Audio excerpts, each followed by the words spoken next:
Kapitolyo, Kapitolyo! Biyaheng Kapitolyo, ang programa ng bawat Batanggenyo. Biyaheng Kapitolyo, mapapakinggan ang mga napapanahong balita. Biyaheng Kapitolyo, mga kaganapan sa loob at labas ng lalawigan ng Batangas. Biyaheng Kapitolyo, tatalakay sa mga proyekto ng ating pamahalaang panlalawigan, health, education, livelihood, protection of the environment, life and property. Biyaheng Kapitolyo. Samahan ang mga patrol ng Kapitolyo sa biyaheng walang iwanan patungo sa isang rich Batangas. Rich Batangas! Kapitolyo, Kapitolyo! Sakay na! Tara na! Samahan nyo kami sa biyaheng Kapitolyo. Biyaheng Kapitolyo! Broadcasting live mula sa Batangas Provincial Information Office Media Center. Ito ang Wednesday edition ng inyong biyaheng Kapitolyo. Kasama ang mga kapasada nyo ngayong araw, Vincent Altar and Ornald Tabares Jr.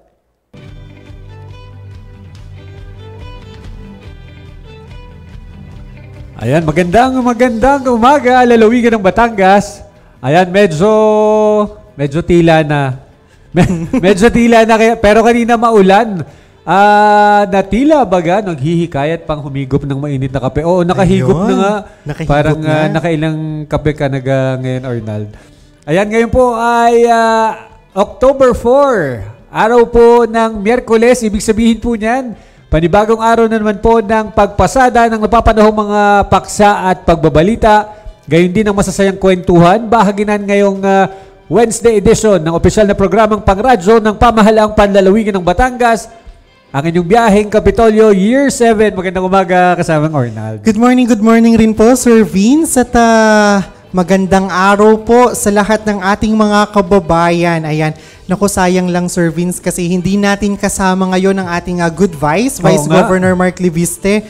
Parang kahapon po siya nakapag-air. Kasama po ng ating kasamang si Sir June Magnaye at si Miss Jen. Sayang, sir, lalo't higit ngayon pa man din ay parang National Golf Lovers Day. Ay kilala natin itong si Good Vice na mahilig maglaro ng golf. Isang avid golfer din si Vice Gov Mark. Pero syempre dahil Miyerkules na naman, kaya ang inyo pong mga narinig pa rin ngayong umaga ay ang mga boses na maghahatid sa inyo ng walang patid na good vibes. Syempre, kasama ang handsome duo ng inyong biyaheng Kapitolyo with Sir Vincent Altar and Ornald Tabares Jr. Kaya naman, batiin muna natin ng good morning ating mga kababayan na nasa kanilang mga sasakyan, mapapribado man o pampubliko, at yun syempre yung mga nasa kanilang mga tahanan na nakikinig sa Himpilang 95.9 Radyo Totoo FM. Ayun? Yes, sir. At syempre, kung nabati natin yung ating mga masusugid na tagapakinig, ay babatiin na rin po natin ng maganda at masaganang Wednesday morning ang lahat ng ating kapasada na nanunood sa ating Facebook official page na Batangas PIO. Kaya naman, send us a heart po at i-share na natin itong ating live stream nang sa gayon, mas marami pa po ang makasama natin sa ating pagbiyahe ngayong umaga. Ayan, syempre sa ating walang kapagod-pagod na manlalawigan ng Batangas, Governor Dodong Mandanas, magandang umaga po. Sa atin pong kagalang-galang na Provincial Administrator, Sir Willie Racelis. Good morning po, sir. At syempre po, good morning rin po sa ating Chief of Staff at ang ating Provincial Information Officer, ang napakasipag nating si Tita Abel. Good morning po, Ma'am Maria Isabel Behasa. At syempre po sa lahat ng bumubuo ng ating sangguniang panlalawigan na pinangungunahan, Sir Vince, ng ating good Vice Governor Mark Leviste, 10 ng ating mga hinahangaan at respetadong mga bukal. Good morning po. Ayan, so wala pong maglilipat ng istasyon. Siyempre, bago po tayo tuluyang mapalaon, siyempre mapalayo sa ating biyahe, wala pong bibitaw at maglilipat na himpilan. Sa atin pong pagpasada ngayong araw, makakasama po at makakumustahan natin ang isa sa pinakamahusay na board member sa ating lalawigan mula sa ika-5 distrito. Alamin natin ang ilan sa mga pinakahuling kaganapan mula sa kanyang tanggapan, at siyempre kasama na rin ang ilan sa kanyang mga proyekto at aktibidad na dapat antabayanan. Yes, sir. At sabi nga po ni Good Vice, but wait, there's more. Ayun. Dahil makakasama rin po natin ngayong umaga ang nag-champion pagdating sa spoken poetry. Ayan.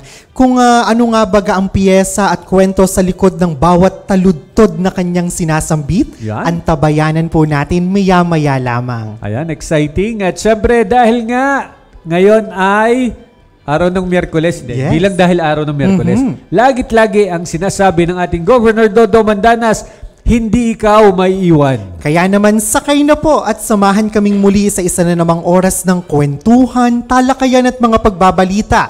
Dito lang po iyan sa programa ng Bawat Batanggenyo. Ang official radio program ng Pamahalang Panlalawigan ng Batangas, sakay na po sa ating Biyaheng Kapitolyo.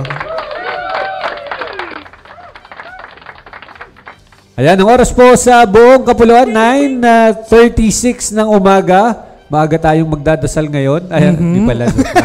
Oo, at bago po tayo tuloy yung umarangkada ko, nung ina-adlib nyo, wala sa script ni Kevin yan. Bago tayo tuloy yung umarangkada sa ating biyahe, tayo muna ay magpasalamat at manalangin sa ating dakilang lumikha.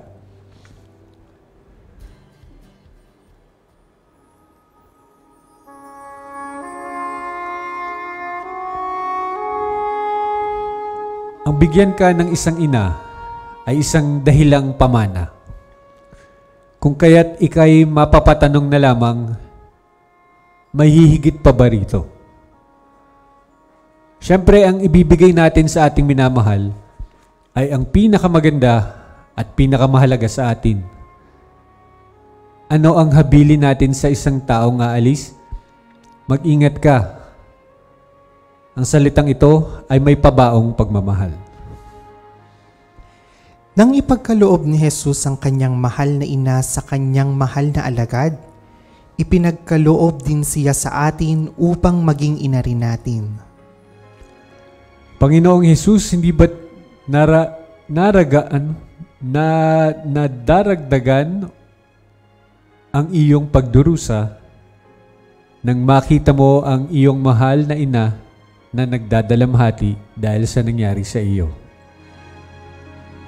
Ang mahal mong ina ay karamay mo sa iyong pagdurusa. Sino nga bang ina ang makatatagal kung nakikita niya ang kanyang anak na pinahihirapan ng iba? Dahil sa pagmamahal mo sa iyong ina, ay inatasan mo ang iyong lingkod at alagad na matalik mo ring kaibigan na huwag siyang pababayaan. At mapalad din ang iyong alagad sapagkat siya'y nagkaroon din ng isang ina. Panginoon, taos at lubos ang aming pasasalamat sa iyo. At ibinigay mo sa amin ang iyong ina upang maging ina rin namin. Kaya naman lagit-lagi naming tinatanggap at tatanggapin din namin si Maria ng buong puso. Amen.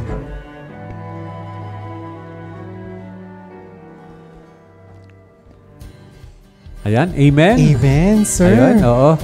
Sarap talaga ng pakiramdam. Siyempre, pag yung tayo'y nakakapagdasal at nakakapanalangin, nakakapagpasalamat para tayo ay gabayan sa maghapon. Yes, and the story behind po niyan, sir, kanina pong umaga, nagbabasa ako ng isang verse and parang ang napagtuntun ko is yung message noong panahon na si Mama Mary ay nasa paanan ng krus ni Papa Jesus before ang crucifixion. Ayun. Ayan. So, syempre hindi makukumpleto ang ating cast sa umagang ito nang hindi nababati ang masusugid nating mga tagapakinig at taga-subaybay. Kasama ang ating patroller, Cheryl May Halili. Magandang umaga, May.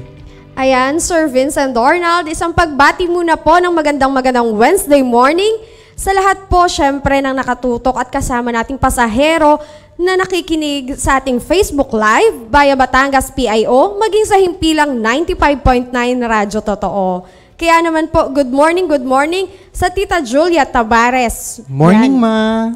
Ganon din po kay Jun Lindon Aguda, kay Tita Shirley Balmes, kay Ma'am Nitz Lapa, kay Tita Lota Lailo, kay Vincent Roy de Chavez, na bumabati ng good morning sa kanyang alagang aso na si Blue. Yan. Ganon din po kay Tita Ella Cayabat, kay Junjun Hara de Chavez, kay Simpleng Pitik, kay Johnson Olimba, kay Tita Nenet Ona, ganon din po kay Tito Roger Aguirre at sa lahat po na nakatutok at nanonood. Good morning po sa inyo. Ayan, maraming salamat, May. Ang oras po sa buong Kapulyo, 9:41. Oo, yan.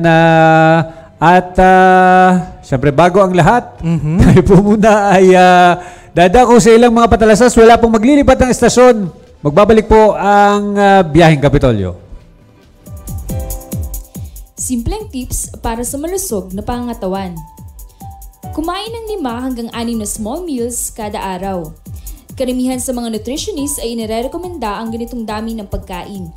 Sa ganitong paraan ay mababawasan ng bigla ang pagtaas ng sugar sa katawan at pag-iwas sa pagkain ng madami dahil sa gutom. Uminom ng 8 hanggang 10 baso ng tubig. Ang pag-inom ng tubig ay maaaring makapigil sa pagkakaroon ng kidney infections, kidney stones, migraine, constipation at wrinkles. Nakapagpapalambot at nakapagpapaganda din ito ng balat. Matulog ng 7 hanggang 8 oras kada araw. Ang pagtulog at pagpapahinga ay nakapagpapataas ng energy ng katawan. Umakyat ng 1 hanggang 2 baitang na hagdan bilang exercise. Nakakabuti ang pag-ehersisyo para sa ating puso at kasukasuan. Ang katamtamang pag-ehersisyo ay makakapigil sa diabetes at pagiging obese. Iwasan ang mga hindi healthy at gawain tulad ng paninigarilyo, pag-inom ng alak na nakakasira ng brain cells, paggamit ng mga ipinagbabawal na gamot at sobrang pagkain ng matataba para humaba ang buhay. Kumain ng gulay at prutas upang maiwasan ang pagkakaroon ng heart disease, high cholesterol, high blood pressure, problema sa pagdumi at kidney stones. Ang mga kulay berde na gulay tulad ng pechay, kangkong, talbos ng kamote at repolyo ay nagtataglay ng maraming vitamins at minerals. At ang mga masustansyang prutas naman ay ang saging, mansanas, carrots at kamatis. Tumawa ng 15 minuto kada araw. Ang pagtawa ay nakapagpapababa ng stress hormones na tinatawag na cortisol, samantalang endorphins naman ang tawag sa mga good hormones na siyang dahilan ng pagiging masaya at nakapagpapalakas ng immune system. Maging masigasig sa trabaho. Pumili ng trabaho na naaayon sa kagustuhan. Magkaroon ng lifetime partner. Ang pagkakaroon ng kapareha na napagsasabihan ng problema ay nakakatanggal ng stress. Palagi nating tandaan, ang kalusugan ay kayamanan.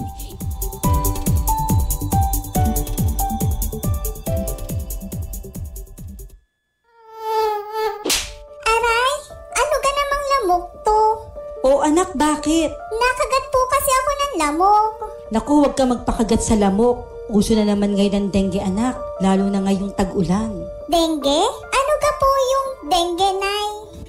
Ang dengue ay isang uri ng impeksyon na sanhi ng virus na dala ng kagat ng lamok na Aedes aegypti. Kadalasan ang may sakit na dengue ay nakararanas ng biglaang pagtaas ng lagnat, matinding sakit ng ulo, pagsakit ng kalamnan at kasukasuan, kawalan ng ganang kumain, pagduduwal at pamamantal sa balat. Kung nararanasan ang mga nasabing sintomas, kinakailangan kumonsulta na kaagad sa pinakamalapit na health center o ospital upang maiwasan ang anumang komplikasyon. Iwasan po natin ang pag-inom ng gamot na hindi nireseta ng doktor. Naagapan ng severe dengue sa agarang pagkonsulta sa doktor at kakaunti lamang sa mga nagkakadengue ang nagiging grabe o severe. Para makaiwas sa dengue, tandaan ang 4S na isinusulong ng Department of Health. Una, search and destroy breeding place. Hanapin at alisin ang mga bagay na pwedeng maipunan ng tubig na maaaring pangitlugan at pamahayan ng mga lamok.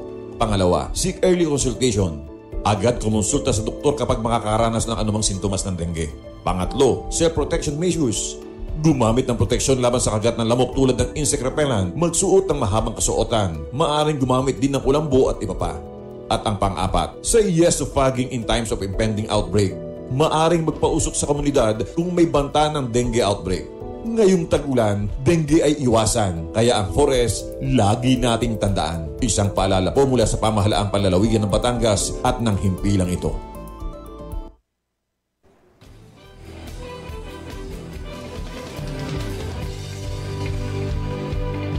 Nagbabalik po ang Biyaheng Kapitolyo at kagaya nga po ng nabanggit natin kanina sa ating bago tayo mag-commercial, kasama po natin ang isa sa pinakamasipag na board members ng lalawigan ng Batangas, ang ating pong 5th District Senior Board Member, Bokal Claudette Ambida. Magandang umaga po, ma'am. Magandang umaga, Sir Vince and Arnold, of course, at sa lahat po ng mga taga-subaybay natin sa Biyaheng Kapitolyo dito po sa probinsya ng Batangas. Isang mapagpalang araw po. Yan, at syempre, kamustahin muna po natin, Sir Vince, ang ating hashtag Be The Love sa napakaganda nating bokala from the 5th District of Batangas. Ma'am, kamusta na po kayo? Okay naman po. So far ay marami pa rin po tayong activities and programs. Of course, yung ating pong mga responsibilidad dito po sa atin sa Kapitolyo. And trying to balance po yung ating personal life, pagiging nanay, pagiging legislator. But so far, so good naman. Siyempre, lagi tayo nag-aas ng guidance kay Lord in everything that we do. So at tingin ko, lagi po tayo nasabihin na lagi tayong okay at lagi tayong ika nga ay blessed. Yan. And syempre po, parang kailan nga po ba yun nung huli tayo nagkakwentuhan ulit dito sa Biyaheng Kapitolyo? Parang it's been a while, ma'am. Kamusta naman po yung ating district, ang ating 5th District, Batangas City, at syempre po yung ating tanggapan ng nag-iisang Bokala Claudette Ambida? Okay naman po. Of course, ang aking punsakop ay ang lungsod ng Batangas. Babatiin ko rin po, I'll take the opportunity to also greet Mayor namin po, Beverly D. Macuca and Congressman Marvy Marino. Nag-birthday po sila kahapon, magkasabay. Happy birthday again po from the people of not only from Batangas City but the province of Batangas. Maligayang kaarawan po sa ating ama at ina ng lungsod ng Batangas. At going back to your question, maayos naman po ang lungsod ng Batangas as usual. Siyempre, hindi po natin maiiwasan na apektado rin po tayo nung VOG, nung ating pong nararanasan ng lahat. Pero although konti lang na effect kasi siyempre mas apektado po yung mga kalapit na lugar nito, hindi pa rin po natin inaalis yung ating pong pangamba na it can also cause siyempre sickness and diseases sa ating pong mga kababayan. So far, yun pa lamang naman po ang medyo pinapangambahan ng mga tagalungsod ng Batangas. But yung iba na mga bagay, controlled, manageable, of course, and with the help of the people of Batangas City, our government officials, mas nagiging maayos pa rin po ang takbo ng ating lungsod. Ayan. So, ano po yung pinagkakaabalahan ng ating tanggapan na Bokal Claudette? Oo, pero hindi naman lingid sa kaalaman ng lahat na nagbakasyon naman po talaga ako. Admittedly, kailangan din natin ng ika nga ay reset. Oo nga po. Because for the longest time that we've been working since the day na nagpasok yung third term natin, ay dire-diretso po talaga yung ating mga programa, mga aktibidades. Kahit naman po siguro kung ang Diyos nga po ay nagpahinga sa ikapitong araw, ika nga ay tayo din po ay kailangan din ng pahinga para po mas lalo nating mapagsilbihan. So nag-family time muna po tayo and then afterwards, balik na po ulit tayo sa trabaho. Pagkatapos nun, dire-diretso na po. Kagaya po ngayon, October, ako rin po ang humahawak ng kooperatiba. So it's co-op month. So simula na po tayo ng pakikipag-ugnayan kay Ma'am Celia, ang head po natin ng cooperatives ng Pisiledo. And nung August, since na pumatak na yung ating bakasyon, ay yun yung buwan ng wika na lagi po nating sineselebrate ang pag-commemorate po ng buwan ng wika. And medyo latter part na rin po yung pasukan ng mga bata. Kaya na-move yung ating taon-taon ay ginagawa na in celebration of buwan ng wika ay yung ating makabagong panunula o tinatawag natin mas kilala ng lahat na spoken poetry. We've been doing this for 6 years already without gap. Dire-diretso even during the pandemic. Nagkaroon tayo ng innovation that we do it online para po hindi napuputol ang ating pong programa at proyekto.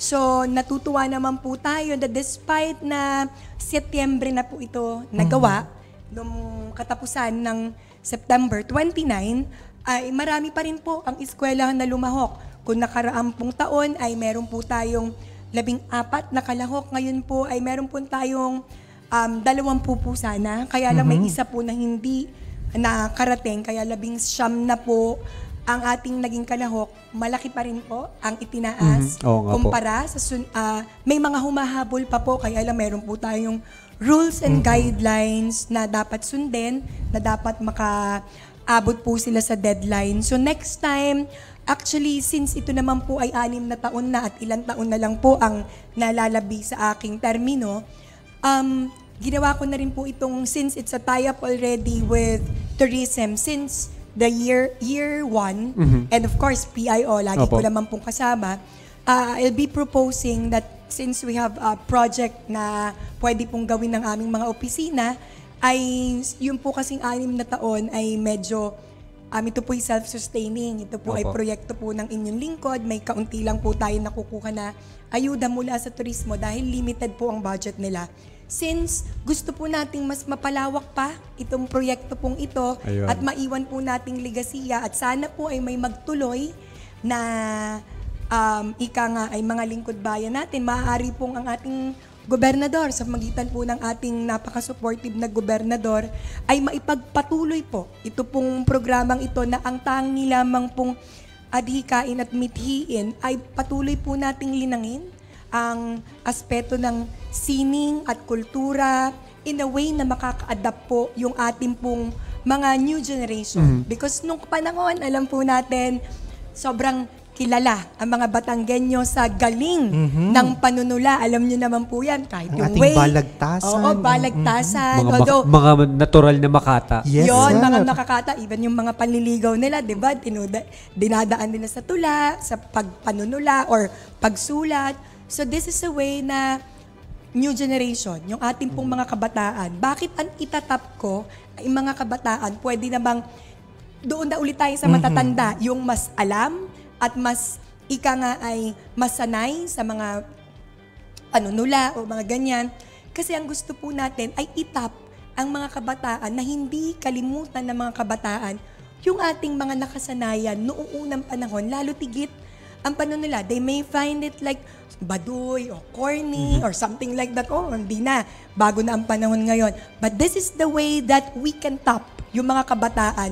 And sa magitan nito, of course, social media is everywhere. TikTok, Instagram, Facebook. It's about time na mas lalo pa po nating buhayin ang literatura, sining at kultura. At ang maganda po dito, kabahagi po natin dito ang mga eskwelahan. And we are very thankful for Department of Education, Batangas City, the Private School Association, yung pong BC Prisa natin, na talaga pong simula year 1 ay kasama na po natin. This is a very, very good, ika nga ay example and also patunay na hindi lamang po tayo nag-iisa sa adhikain pong ito. Manapay, mas papalawakin natin at mas natutuwa din po kasi this is the project na masasabi ko po na ang aking pong gusto ay maramdaman po ng ating mga guro, ng ating mga sektor ng edukasyon na ang proyekto pong ito ay para po sa kanila. Matulungan po natin ang sektor ng edukasyon na hindi lamang po sila nag-iisa para buhayin po ito. Not only the youth will do TikTok, not only youth will do social media and all, but through the government, of course, the province of Batangas, ang inyo pong lingkod, ang ating pong butihing gobernador, Dodo Mandanas, at lahat po ng mga kasamahan natin sa sangguniang panlalawigan ay magiging instrumento natin para po maging partners po ang DepEd, ang mga guro, lalo tigit ngayong October, ay buwan ng mga guro para din po sa kanila ito. And batiin na rin natin, since nabanggit na rin po natin, Happy Teachers Day po. Tomorrow is International World Teachers Day. Ayan. Kaya para din po sa inyo lahat ng proyektong pang-edukasyon na ginagawa ng Provincial Government of Batangas. Ayun. Yun nga po, parang dun sa tinutumbok niyo, Bokala, meron po bang paraan para ma-institutionalize yung yung competition, yung contest? Yung parang, project parang nito, di ka sir. po meron pong Opo. mga awards na na-institutionalize natin, katulad nung naalala ko lang yung Apolinario Mabini Award na binibigyan. Kumbaga, parang isinabatas siya. So baka wala bang ganung avenue para well, ma-pursue po? Of course, we would like to that to happen. Gusto po natin yan po ang mangyari. But syempre, pagka mga institutionalization, medyo sa batas na yan ng nasyonal. But what we can do as initial step is to introduce it to the province of Batangas with the help of our governor. Of course, patuloy naman siyang tumutulong sa atin. But since this is only focused sa mga taga Batangas City lang, might as well do it in the province of Batangas. Those winners na gagawin natin, ito ang winner. For example, dito sa Batangas City, si Sofia yung nanalo, siya yung panlaban ng Batangas City. And then, simultaneously, it will happen to other municipalities and cities if someone will initiate. For example, the Committee on Tourism on that corresponding municipality or cities will initiate also if they will fund it kasi medyo may price po tayo dito. And then, tsaka natin pagtatagisin, tama ba yun? Ang kanilang galing. And it will be showcased sa buong probinsya ng Batangas. At least, not only contained in the city of Batangas, this will also give, kumbaga, excitement. Kasi ang magkakalaban, mga cities and municipalities na. So medyo, let's make it more, ay mas ingranding kompetisyon. Kasi galing na, hindi lang ng kabataan, kundi galing na ng mga munisipalidad at ng mga lungsod ang ating paghaharap-harapin. Ayan, and nakakatuwa sir kasi natandaan ko po sa naging message po ni Bukala, parang it is not just about empowering the youth, yung pagpapalakas sa mga kabataan na later on, we'll never know, one day po ay maaring wala na tayo pero sila naman yung papalit sa ating pwesto na maglilingkod sa ating mga kababayan. Tama yun. And oo, nakakatuwa yun, Ornald, kasi gusto natin, eto lang din to share what happened doon sa spoken poetry natin. Ako, nakapagsalita na ako nung una as welcome remarks and introduction like that. Pero I have to talk doon sa part na magka-awarding na tayo.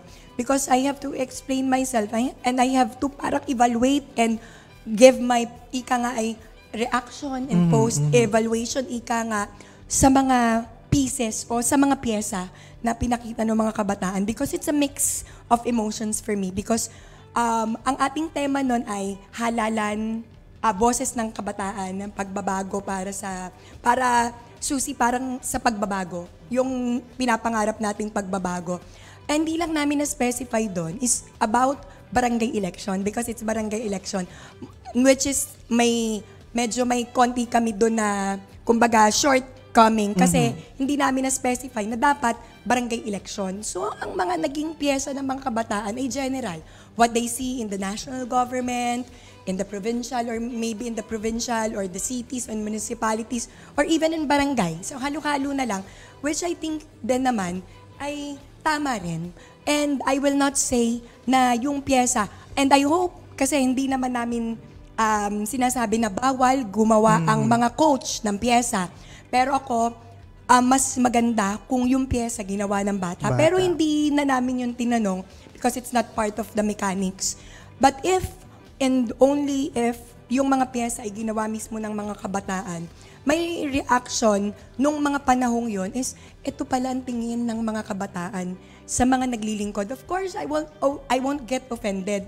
Kasi, syempre, when we say halalan, eleksyon, ang kasunod nun, mga politiko, yung mga lingkod bayan. And I'm part of those politicians and public servants. And if they see negative things about politicians, it also talks about me. Pero I don't get offended kasi yun ang paningin nila eh. Yun ang kanilang pananaw. And yun lamang a wake-up call for me na ganito pala. How they see the government, of course, there are positive, there are negatives. But yung negative, gawin mo yun, negative criticism into positive para mas lalo kang maglingkod. And I hope many of the politicians and public servants heard yung opinion kasi bata, pag sa paningin ng kabataan, they don't lie. Yun yung totoo nilang paningin at pananaw. Of course, mix of emotions kasi nakakalungkot kasi ganun ang paningin. Kasi kagaya nga nung sinabi ko, maaaring na-experience nila yon, nakita nila yon, pero sana hindi natin lahatin because I can say na meron pa rin na mga public servant na naglilingkod ng tama, ng tapat. But again, I won't take it against them kasi it's how they perceive it, it's how they see it. At maganda rin na at the end of their pieces ay makita nila na ina-advise nila yung mga tao kung paano pumili ng tama and how to become a part of the government na maayos. Kaya ang ganda rin kasi yung mga sentiments and insights po ng ating mga kabataan nandyan lang sa tabi pero nai-voice out nila through a creative way kagaya po nitong ating makabagong panunula. Ayan. Parang isa siyang paraan nga para kasi normally hindi naman napapag-usapan yung halimbawa sa bahay. Usually yung mga anak hindi naman nakikipag-usap ng about politics sa kanilang mga magulang. So kumbaga parang nagkakaroon ng venue para ma-voice out talaga nila And yung Sir mga Vince, nararamdaman nila. Sir Ornal, tama yung sinabi nyo. It may come to a point na wala na kami lahat dito and the new generation will be serving. Malay mo, isa sa kanila, sila pala magiging pangulo ng barangay nila or mga konsehal ng bayan or even governor. We might not know. So, as well, urge them and inspire them para maging maayos at mabuting lingkod bayan. Ayan at syempre, hindi lang po yan, Sir Vince, and ang ating bukala. Kasi kasama rin po natin ngayong umaga ang itinanghal po na champion sa ika-6 na taon ng ating makabagong panunula. Kaya naman tawagan na po natin at siguro makakwentuhan na rin natin si Miss Maria Sofia Velasquez. Ayan. Good morning, good morning. And syempre, welcome sa Biyaheng Kapitolyo. Ayan, kamusta ikaw, Miss Sofia? Yan. Hello po, Ayan. good morning po. Ako naman po ay masaya at thankful po na nandito po ako ngayon sa pagkakataong ito. Ayan, ano yung sikreto ng mga winner? Yeah. ano yung kumbaga ginawa mo mga paghahanda? At saka yung pala, isang tanong ay, sinong gumawa ng piyesa mo? Ikaw mismo yung gumawa? Ayan, ako po ang gumawa at naglikha po ng akin pong sariling piyesa na ipinanlaban ko nga po doon po sa nakarang spoken word poetry. Ayan, so kumbaga yung mga pinaghugutan mo ganun, parang more on personal experiences o mahilig ka rin magbasa ng mga current events? Ayun. Actually po, ako po talaga ay sumusulat na ng iba't ibang piyesa regarding po sa spoken poetry. At aaminin ko po na sobrang laking challenge po ng naging tema this year since ito nga po ay about sa halalan. Pero bilang isang manunula, tiningnan ko po siya sa mas malawak na larawan. Kumbaga ay naging objective po ako sa aking ginawang piyesa. Kumbaga hindi ko po hinayaang makulong ng sa apat na sulok ng kwadradong silid ang aking Sophia, ilang taong ka na? 17 years old. Wow. 17 yung mga kung magsalita parang grabe. Oo. Galing. Ano ba yung istorya sa likod ng piyesa na ibinahagi mo sa aming lahat nitong araw ng Biyernes? Ayun, actually po, siguro hindi kayo maniniwala, pero yun nga po, hindi po talaga ako agad makapagsimula ng piyesa. Talaga pong nahirapan ako. So, ako po ay nagkakape that time nung naisip ko po na kailangan ko nang gumawa ng piyesa. Siyempre, higop-higop po ako ng kape. Until I realized, bakit po kaya hindi ko gawing concept itong kaping hinihigop ko ngayong pagkakataong ito? Since kilala po ang ating lungsod ng Batangas sa kapeng barako. Yun. And with that po, nag-came up ako sa idea na ang halalan po ay parang kape din. Mainit ang labanan, sabi nga po dun sa mga linya sa aking piyesa, mainit ang labanan, umuusok sa galit ang ilan, naganap ang matatamis na salita, mapait at mapaklang opinyon na yung maririnig kadalasan, maraming makikisawsaw. Ano po, yun. Kinilabutan ako, sir. Grabe, parang Lalo na siguro po kung ako'y actual na nanonood sa auditorium ng araw na yon. Grabe, imagine nyo yung ganitong way of expressing regarding dun sa ating topic. Napaka-creative, napaka-makabuluhan. At saan school ka pala galing, Ma'am Sofia? Yes, ako po ay isang proud academista. Ako po ay mula sa Alangilan Senior High School. Apo. Oo, batiin mo naman yung mga kasama mong coach. Ayan, hello po sa aking butihing coach, Ma'am Mary Rose Marcaida Predonia po. Yan, si Sir Venrado Castillo po and si Ma'am Mela. Hello po, good morning po sa inyo. Siyempre sila po ay katulong at katuwang ko rin. Yung kanila pong suporta talaga ay hindi matatawaran. Bahagi po talaga sila ng aking tagumpay kasama po ang mga akademista at guro po sa Alangilan Senior High School. And sa part mo naman, Ma'am Sofia, tingin mo, ano yung naging after effect or yung naging impact sa iyo nitong ika-6 na taon ng makabagong panunula? Very grateful po muna talaga ako dahil meron pong ganitong programa at proyekto ang atin pong probinsya. Sobrang, kung titingnan po ay napakasimple at payak lang na programa, ngunit ang impact po nito sa aming mga kabataan ay powerful, ika nga po.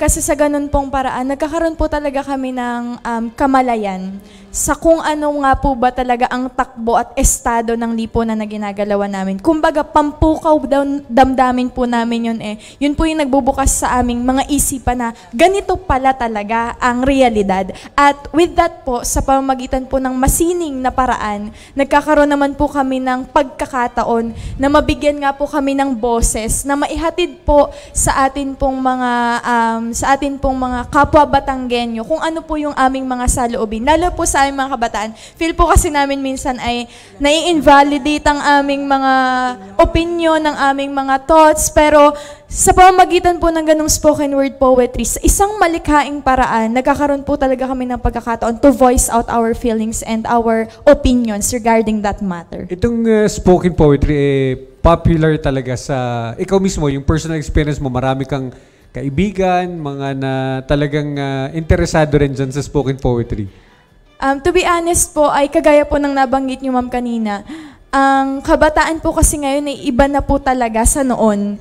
Kumbaga nakikita na po nila ang ganung uri ng panunala na very baduy, cliche, pero ako po personally bilang isang kabataan ay sobrang lucky po ng tulong po ng spoken word poetry sa amin po mga kabataan. And since siya nga po ay makabagong panunula, kung ang iba po ay dun sa traditional na panunula ay hindi po sila naiengganyo. Pero dito po sa spoken word poetry, dun po nila nai-express ang kanilang eagerness yon sa pagdating po sa pagtula.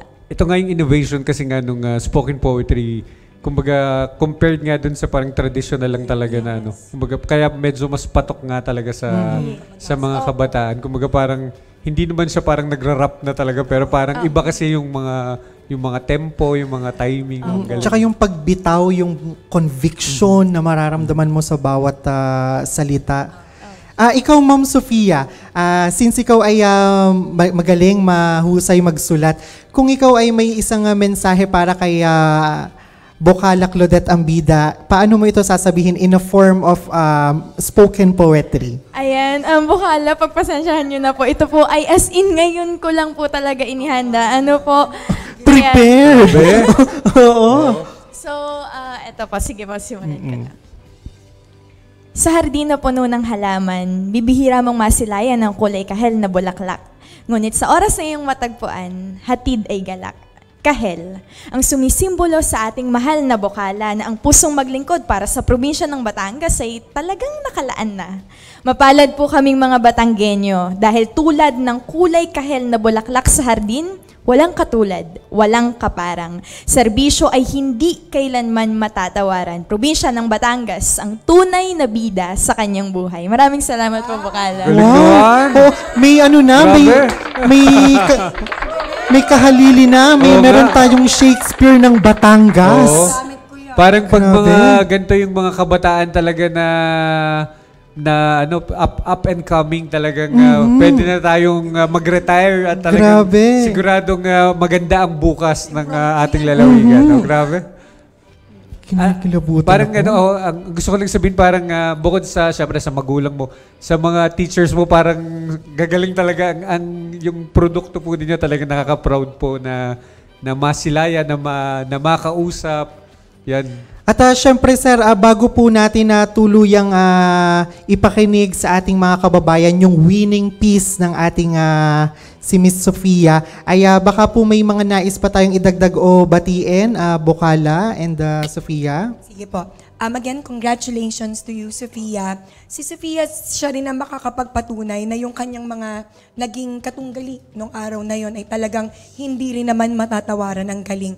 Nang ibabaw lang talaga na talagang pag may kompetisyon, may isa talagang tatanghalin na pinakamagaling. At si Sofia ang nag-shine nung araw na yon. Kaya congratulations at deserve niya yung pagkapanalo niya because lalo na ngayon na nalaman ko na siya pala ang gumawa ng piyesang yon.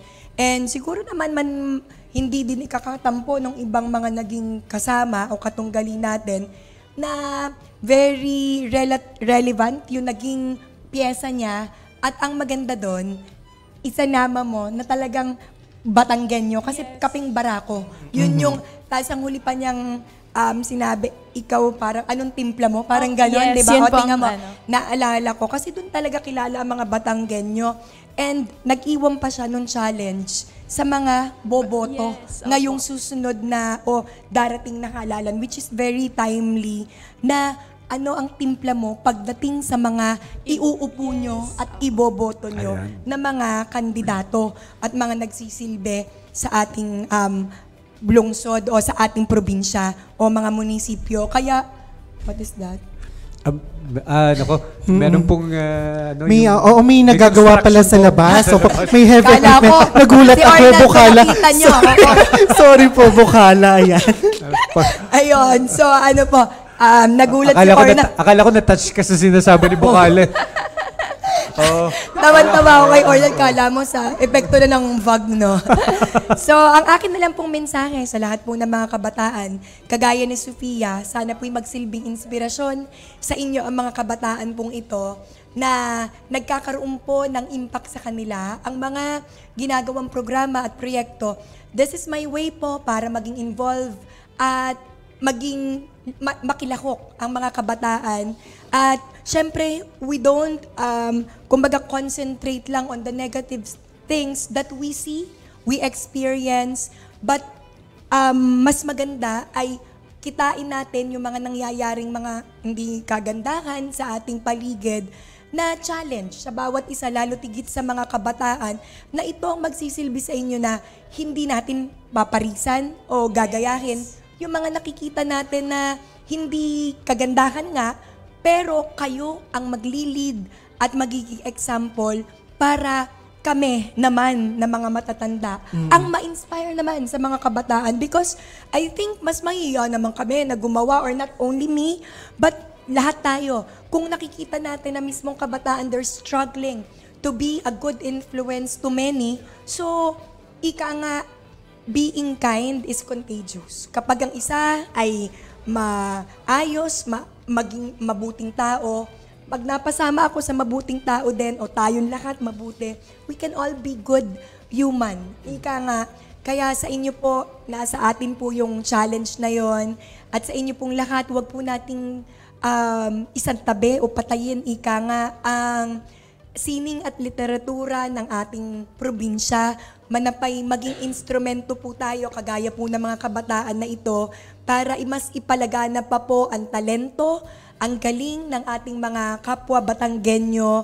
Ipakilala po natin ang tunay na galing ng ating mga kapwa Batanggenyo sa magitan po ng masining na pamamaraan, kagaya po ng madaming paraan, pero spoken word poetry is just one of the ways. Madami pong pamamaraan, kaya wag po nating, ika nga, I'll borrow the lines of Sofia, wag nating ikulong ang ating sarili sa apat na sulok ng lugar na kung nasaan man tayo. But, ika nga, think out of the box at maging mas masining pa po at malikain para po pwede rin natin yang i-apply sa sarili nating mga buhay kung paano uunlad at lalago ang ating mga sarili, pati ang kabuhayan. Ayan. Grabe. Feeling ko kung mabibigyan ng pagkakataon si Bocal Claudette, parang hindi rin to papahuli sa spoken poetry. Yes, oo. Kaya nga sila nang pinapagawa ko kasi ba, hindi ko alam kung Ma'am Sofia? Ayun po, I would like to take this opportunity po para pasalamatan po muli ang aking pong mga guro sa Alangilan Senior High School. Gayon din po ang aking mga kapwa mag-aaral sa Alangilan. At ang aking pong pamilya, especially po ang aking lola na talagang inspirasyon ko po sa mga ganitong kompetisyon. Gayon din po ang aking mama na isang OFW po. At sa akin pong mga kamag-anak po na nanonood po ngayon, hello po, yun. And this time po ay about naman po sa talagang gusto ko lang pong elaborate yung kagaya nga po ng sinabi niyo Bukala kanina. Talagang nasaksihan ko rin po kung gaano kahuhusay yung akin pong mga nakatunggali that time. Magkakaiba lang po talaga kami ng perspective at perception pagdating po sa halalan, pagdating po sa politika. Pero again, this is a piece of advice po. Ang politika po kasi ay talagang merong positibo at negatibong bagay. Hindi po yan mawawala. Pero yun nga po, kagaya po talaga ng sinabi ninyo, we should focus on the negative side ng ganong uri ng estado ng politika. Kasi kapag tayo ay nag-focus sa negative, yung problema ay madadagdagan lang ng problema. Pero ang problema po, naniniwala akong kailangan ng problema ay solusyon. Kagaya nga po ng sinabi ko doon sa aking huling linya, hindi po ako nagdikta sa ating mga kapwa Batanggenyo kung ito dapat ang iboto mo, ito dapat ang iboto mo. No. Ikaw pa rin ang makaalam sa sarili mong timpla. But, sana ako bilang isang kabataan personally, since tayo naman po ay may mga karapatan at kalayaang bumoto, sana ang maging timpla ng kape mo ay timplang kapeng barako. Ano po, yung kayang ipagmalaki ng bawat Batanggenyo. Yun po. Ayan, at parang curious na akong marinig talaga yung kabuuan nung pagtitimpla ng kapeng barakong yan. Kaya naman na habang ina-assist na ng ating kasamang si Auntie May ang ating magsasampol ngayong umaga, Bukala, baka po may nais pa kayong batiin o pasalamatan? Nagpapasalamat po ako sa lahat ng mga eskwelahan, mga trainers, guro at estudyante of course na lumahok nito pong huli nating makabagong panunulao spoken word poetry contest. Huwag po kayong magsasawa. Meron po doon eskwelahan, 6 na taon na po na sumasali pero hindi po nagwawagi. Pero patuloy pa rin po ang pagsali at pagsali nila. Hindi po sila nawawala ng pag-asa na somehow 1 taon sa ating pa-contest ay may magwawagi na po. Kaya binabati ko rin pala po yung 2nd place at 3rd place, ang Balete Integrated School at yung pangatlo po ay ang St. Bridget's College. Congratulations. And the rest of the mga kabataan na sumali, napakagagaling po ninyo. Congratulations po. And of course, Alangilan Senior High School ang nagwagi po nating eskwelahan. Congratulations. At sa lahat po ng manonood, mga kapwa natin empleyado dito sa Kapitolyo, mabuhay po kayo at magandang umaga po muli. Again, happy Teacher's Day po sa lahat ng ating mga minamahal na Bida Labs na guro. Muli po, saludo po kami sa inyong serbisyo. Meron po tayong inihain po dati na ordinansa at resolusyon na sana po ay gawin pong national holiday, ang World Teachers Day. Opo, pero patuloy pa rin po ito na nakapending kasi ito nga po ay national. So Senate and Congress po ang kailangan. Pero taon-taon po ay atin pong inihahain para po mapakinggan since ang guro po talaga ay malaki po ang ambag sa ating komunidad. Kung bakit po tayong lahat nandito at nakapag-aral ay dahil po sa mga guro. Kaya congratulations and saludo po kaming lahat sa serbisyo ng bawat gurong Pilipino at bawat gurong Batanggenyo. Ayan, at kung tutuusin, parang hindi nga sapat ang 1 araw lamang para sila mapasalamatan natin. Of course, itaas yung sweldo. Yes, oo. Yun yung pinakamahalaga doon. Ayan, at muli atin po nakasama at nakakwentuhan ngayong Wednesday morning ang maganda, mahusay, at aktibong bukal ng 5 distrito ng Batangas, si Senior Board Member Maria Claudette Ambida. Ayan, maraming salamat po ma'am sa inyong oras at panahon. At syempre, naririto na po muli kasama natin ang itinanghal na kampyon sa 6 na taon ng makabagong panunula. Palakpakan po natin at pakinggan si Miss Maria Sofia Velasquez. Ganiring mga panahon, masarap humigop ng mainit na kape. Di huga. Habang nakatanaw sa durungawan ng tahanan, nakatitig sa pagkakaagang buwan. Ganong mga pagkakataon sumusulpot sa aking isipan, samot-saring ideya at saloobin. Sa mga sensitibong paksa at mayayamang usapin. Sa aking pagmumuni-muni, tinapik ako ng mga ala-ala. Si Siyempre na naman pala, kaalinsabay ng pagsilip ni Jose Marichan ay siya ring pagbubukas ng halala na para bagang Pasko na may padespedida at may pa-countdown. Animoy baysanan at karibok ang bulungan. Pamumulungan. Malabagong taon ang datingan. May bagong pag-asa. Bukas na naghihintay. Eleksyon, ang sumisimbolo sa kaarawan ng ating karapatan na pumili, bumoto at maghalal, pairali ng isinasaad sa saligang batas at sa konstitusyon bilang 1987 sa ika-5 artikulo ng unang seksyon. Huwag palampasin ang pambihirang pagkakataon na kasalalay sa iyong magiging pasya at desisyon, ang pangarap na pagbabago, ang inaasam na solusyon. Kaya huwag kailanman pakiusap, kaibigan, huwag sayangin ng iyong boto, tumindig ka para sa ating kinabukasan, kumilos ka. Iparinig mo ang iyong boses sa madla, hindi ka naman isang ibong pipit na nakakulong sa hawla. Kababayan, malaya ka.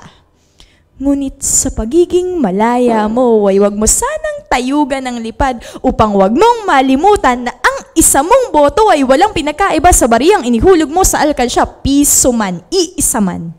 Ngunit nananatiling may halaga. Kung paano mo pinahalagahan, pinag-isipan ng regalong ibibigay mo sa mahal mo sa buhay, paglaanan mo rin nawa ng panahon ng pagbilog sa iyong balota. Lagi mo sanang ipunla na ang matalino mong pagboto ay pribilehiyong hindi matutumbasan. Regalong laan para sa mahal nating bayan at yaman na rin lamang tayo mahilig magbabad sa mga makamundong kasangkapan, atin itong gamitin para kilalanin ang mga nagnanais maluklok sa tungkulin pamula pangalan, lugar ng kapanganakan, kredensyal at pinag-aralan ating himayin, mga nagawang aksyong pampubliko at programa sa nakaraan, halungkayin, kaalaman, sa saligang batas at karanasan sa pamumuno ating gisahin. Kanilang mga plataporma, pangako at advokasya ating timbangin at alamin kung paano nila tutuparin parang pagpili ng isang bibilhin sa bagsakan, di huga? Yan ang turo sa atin, kulay ng mata, tibay ng kaliskis, amoy patihasang atin munang sisipatin. Ganito sana tayo mamili ng ating ihahalal. Huwag sana tayong magpauto sa mga nangaalok ng kung anumang material, maski nga sa pakimkim at patagong pinansyal. Sus ko puro day, huwag naman, mga kababayan, sa araw ng halalan, umakto ka nawa na ang kanang kamay ay nasa dibdib, inaawit ang lupang hinirang taas noong nagmamalaki. Bayan ang nasa puso ang bayan. Ang leader sana na iyong mapili ay may malasakit at may dangal, kayang pangatawanan ng panunumpa sa watawat ng Pilipinas at manindigan sa panatang makabayan. May bakal na kamao para sa bayan, ngunit may pusong mapangunawa sa kanyang nasasakupan. Tulad nga ng nasa himno ng Batangas, lungsod kong mahal, napakadakila, punong bayan, mamamayan. Dahil ang pagpili sa mga iluluklok nating mga pangalan ay gasino rin lamang ng pagpili ng kasintahan. Payong ang madalas pumili ng nobyo na kahit sinagot mo na, ay araw-araw ka pa ring liligawan. Naks naman! Malamig na ang kapeng nais kong higupin kanina. Sa dinami-rami kong sinabi, wala rin ho palang pinagkaiba ang halalan sa kape. Mainit ang labanan, laganap ang matatamis na salita, umuusok sa galit ang ilan, mapait at mapakla ang opinyon na iyong maririnig kadalasan. Maraming makikisawsaw. Ngunit sa huli, ikaw pa rin ang makaalam sa iyong magiging timpla. Isa lang ang tiyak, kung ang gagamitin mong asukal at pampalasa ay ang kombinasyon ng iyong puso at utak, tapos na ang laban, panalo na. Makakamit ang inaasam na pagbabago, magpapatuloy ang magagandang plano. Sana ang maging timpla ng kape mo ay kapeng barako. Kayang ipagmalaki ng bawat Batanggenyo, ng bawat mamamayang Pilipino. Tara, kape tayo. Anong timpla mo? Maraming salamat po.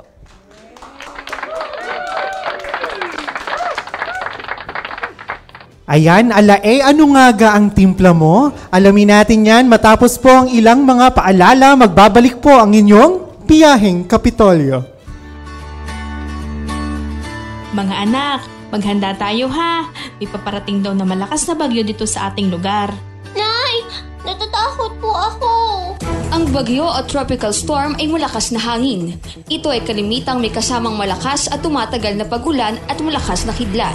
Paano nga ba maiiwasan ang sakuna sa panahong ito? Una, ugaliing makinig sa radyo, TV, internet at iba pang media channel na anunsyo ng public storm warning signal. Pangalawa, itali ang bubong at kung ano pang maaaring liparin ng hangin. Putulin ang mga sanga ng puno na maaaring bumagsak. Pangatlo, manatili sa loob ng bahay kung malakas ang hangin at ulan. Lumikas patungo sa evacuation center kung may babala mula sa kapitan o DRRMO. Maging listo, sa kamay mo nakasalalay ang kaligtasan mo. Ito ay hatid sa inyo ng Batangas Provincial Disaster Risk Reduction and Management Council at ng himpilang ito.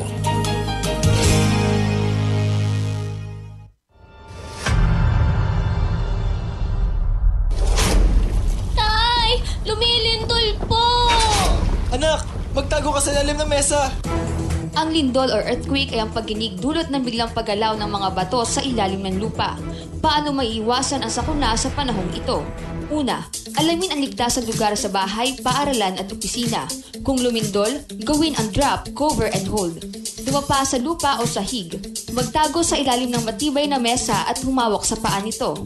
Pangalawa, kung nasa labas ng bahay, humanap ng lugar na malayo sa mga gusali, puno, poste ng kuryente at anumang mga bagay na maaaring bumagsak. Pangatlo, manatili sa loob ng bahay hanggang sa matapos ang pagyanig at siguraduhing ligtas ng lumabas ng bahay. At ang huli, bumalik ng bahay kapag may anunsyo na ni DRRMO, kapitan at iba pang lokal na otoridad. Maging listo, sa kamay mo nakasalalay ang kaligtasan mo. Ito ay hatid sa inyo ng Batangas Provincial Disaster Risk Reduction and Management Council at ng himpilang ito. Kapitolyo! Biyaheng Kapitolyo, ang programa ng bawat Batanggenyo. Biyaheng Kapitolyo, mapapakinggan ang mga napapanahong balita. Biyaheng Kapitolyo, mga kaganapan sa loob at labas ng lalawigan ng Batangas. Biyaheng Kapitolyo, tatalakay sa mga proyekto ng ating pamahalaang panlalawigan, health, education, livelihood, protection of the environment, life and property. Biyaheng Kapitolyo. Samahan ang mga patrol ng Kapitolyo sa biyaheng walang iwanan patungo sa isang Rich Batangas. Rich Batangas! Kapitolyo! Sakay na! Tara na! Samahan nyo kami sa biyaheng Kapitolyo. Biyaheng Kapitolyo!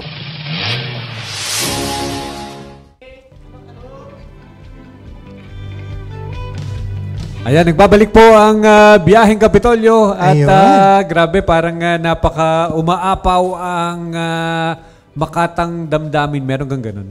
Na galing-galing talaga ng ating mga panauhin. Siyempre, si Bukal Claudette, siyempre talagang yung kanyang mga proyekto talagang mga winner talaga. Oh. Very, very proud ako. Kita nyo naman po, not only yung delivery but yung message ang pinakamahalaga. So sana po share nyo para makita ng mga bawat barangay kung ano ang pananaw ng isang kabataan kung paano tayo dapat pumili ng ating mga iluluklok sa ating mga barangay at maglilingkod sa ating pong mga barangay. Ayan, pag yung mga gantong mga pagkakataon na yung mga guests natin, sobrang gagaling. Parang dapat ang Biyaheng Kapitolyo 2 oras. Oo, sir. Oo. Kasi special episode. Ngayon ay 10:30 na ng umaga, kaya nasa huling bahagi na tayo ng ating palatuntunan. Sadly, kung pwede lang talagang extend ng basta-basta. Ayun, at baka may mga papasalamatan pa tayo. Ayan, sir. Pahabol na pagbati pa rin sa mga nakatutok at nakasubaybay sa atin. Ngayong araw kay Tita Grace Briones, kay Mark Piayo, kay Johnson Olimba, kay Ma'am Cecil Masongsong, ganun din po kay Tito Roger Aguirre, ganun din po kay Sir June Magnaye, kay Ma'am Jenny Asilo Aguilera, syempre kay Sir Eds, kay Vincent Roy de Chavez, ang Batanggenyo graphic artist, kay Francis Mila, ganun din po kay Frylan Salcedo na parehong nasa Nasugbu ngayon, ganun din po kay Simpleng Pitik Junjun Hara de Chavez. Ganun din po, syempre, pasasalamat sa ating technical crew na nakasama natin ngayong araw, Kevin Paulo Medrano, Christian Andal, Jun Lindon Aguda, Vincent Roy de Chavez, Roger Aguirre, at Junjun Hara de Chavez. Thank you po. At syempre po ang aking pahabol na pagbati ng happy birthday sa aking kaibigan, Konsehal Rainier Dakut, mula po sa Barangay Poblacion, San Pascual. Enjoy your day, Pangs! Ayan, at yan na nga po ang naging kabuuan ng ating pagbiyahe ngayong araw ng Miyerkules. Sa ngalan po ni Governor Mandanas at ng buong pamahalaang panlalawigan ng Batangas, ng pamunuang makadiyos, makakalikasan at makatao, taas noo, tayo'y Batanggenyo. Ayan, sa walang humpay na pagpapala ng Panginoon at sama-sama nating pagkilos sa lahat ng hamon, tayo'y babangon. Sa pamamagitan ng ating pagkakaisa, ipapakita natin ang ating likas na katangian na lagit-lagi ang Batangas at ang bawat Batanggenyo magigiting. Ako po si Vincent Altar. Marami pong salamat sa inyong pagsakay sa ating biyahe ngayong araw. Dalangin po namin ang isang ligtas at mapagpalang araw ng Miyerkules sa inyong lahat. Ako po si Bukala, Claudette Ambida ng 5 distrito ng probinsya. At ako naman po ang inyong kahuntahat kasinsay tuwing araw ng Miyerkules, Ornald Tabares Jr. syempre. At ako naman po ang patroller ng Kapitolyo ngayong araw ng Miyerkules, Cheryl May Makuha Halili. Kaya naman samahan niyo po uli kami bukas sa ating pagbiyahe dito lang sa Biyaheng Kapitolyo! Kapitolyo! Biyaheng Kapitolyo, ang programa ng bawat Batanggenyo. Biyaheng Kapitolyo, mapapakinggan ang mga napapanahong balita. Biyaheng Kapitolyo, mga kaganapan sa loob at labas ng lalawigan ng Batangas. Biyaheng Kapitolyo, tatalakay sa mga proyekto ng ating pamahalaang panlalawigan, health, education, livelihood, protection of the environment, life and property. Biyaheng Kapitolyo. Samahan ang mga patrol ng Kapitolyo sa biyaheng walang iwanan patungo sa isang Rich Batangas. Rich Batangas! Kapitolyo! Sakay na! Tara na! Samahan nyo kami sa biyaheng Kapitolyo. Biyaheng Kapitolyo!